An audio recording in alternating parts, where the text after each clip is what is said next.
కానీ TV nine అంటే నేను నమ్మనలా. ఎందుకు నమ్మరు? ఎందుకంటే దానికి కొన్ని ఇవి ఉన్నాయి, అవి మీరు చెప్పండి దాని రీజన్స్ అంటే. అంటే ఇప్పుడు ఓకే డిజిటల్లో అంటే కొంతమంది చేస్తే అర్థమైపోతుంది, సరే కావాలని చేస్తున్నారు అర్థమైపోతుంది. కానీ ఇవన్నీ రాకముందు టీవీ నైన్ చేసేవి, చాలా చేసేవి. మళ్ళీ మీ ఛానల్ ఏమో అంటున్నా అనుకోవద్దు, సీరియస్ గా చాలా కాంట్రవర్సీ చేసేది. కాంట్రవర్సీ చేశారంటున్నారు కదా, కాదు మేము చేసింది కాంట్రవర్సీ అవుతుంది. ఓకే అంటే ఇప్పుడు చిన్న ఎగ్జాంపుల్ చెప్తా. ఒక చెట్టు కింద కారు ఉంది, ఓకే, ఆ చెట్టు వచ్చి కారు మీద పడితే కారులో ఎవరు లేరు, అది నీకు న్యూస్ అవుతుందా? పెద్ద న్యూస్ ఏం కాదు. అదే కారులో మనిషికి ఉన్నాయింది అనుకో, అది కాంట్రవర్సీ, న్యూస్ అవుతుంది. అక్కడ చాలా మందిని బ్లేమ్ చేయొచ్చు. వార్తని బట్టి కాంట్రవర్సీ అవుతుంది. ఇప్పుడు మీరు ఏం అడుగుతారో కూడా నెక్స్ట్ నాకు తెలుసు, ఆ ఫలానా ఇంటర్వ్యూలో కాంట్రవర్సీ అయింది కదా మీరు యాక్టర్స్ తో అని అడుగుతారు. ఫలానా ఏంటి, కొంతమంది లేపిందే మీ ఛానల్.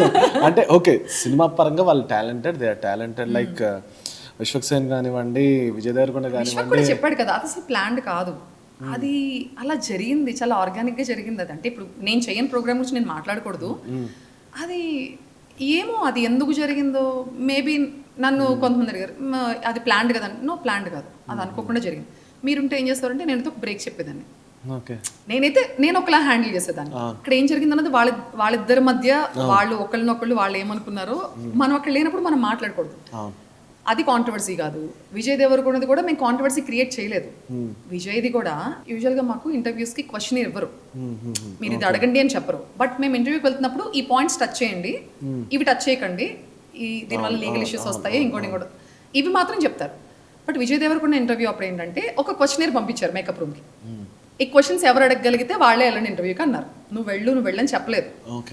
ఎందుకంటే విజయ్ కొత్తగా వచ్చాడు, ఫుల్ హైలో ఉన్నాడు అబ్బాయి. అప్పుడు ఒక ఎంపీని చిల్ తాత అని ఆయన ఒక స్టేట్మెంట్ ఇచ్చారు, దాని మీద ఇష్యూ నడిచింది.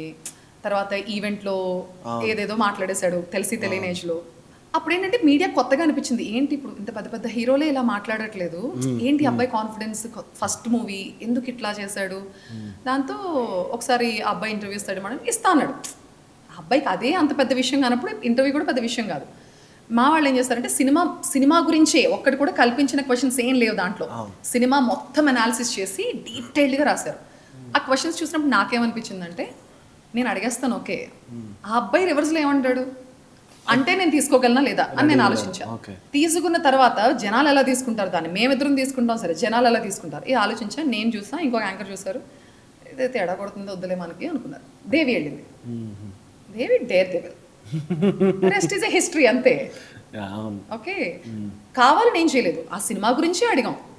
అంత డీటెయిల్డ్గా మేము అడిగి ఆ అబ్బాయి కూడా కొంచెం ఆన్సర్ చెప్పేటప్పటికి అది కాంట్రవర్సీ అయింది అంతే. అంతకు మించి నేను ట్రై చేశాను అబ్బా నా లైఫ్లో, ఎందుకు అబద్ధాలు చెప్పడం ఎందుకు, సరే సరదాగా ఒకటి చేద్దాం అంటే. నాకు ఒక టైంలో ఏమనిపించిందంటే నేనేమన్నా వెనకబడిపోతున్నానా, నేను ఒక టైంలో యూట్యూబ్లో ట్రెండింగ్లో ఉండడం అనేది ఒక పిచ్చి.